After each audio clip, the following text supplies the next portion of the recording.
أعوذ بالله من الشيطان الرجيم.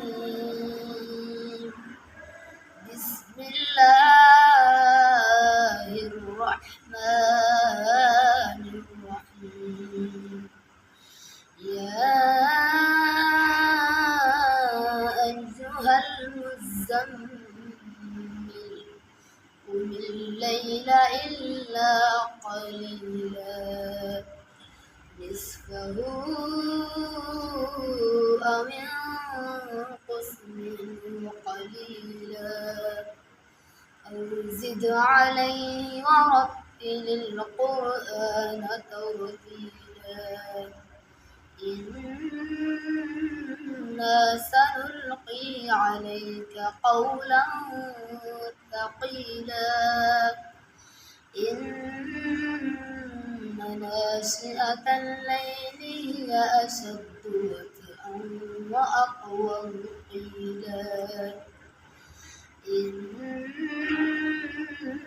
لك في النهار سبحا طويلا واذكر اسم ربك وتبتل إليه تبتيلا رب المشرق والمغرب لا إله إلا هو فاتخذه وكيلا واصبر على ما يقولون واهجرهم هجرا جميلا وذرني والمكذبين أولي النعمة ومهلهم قليلا إن لدينا أنكالا وجحيما وطعاما ذا غصة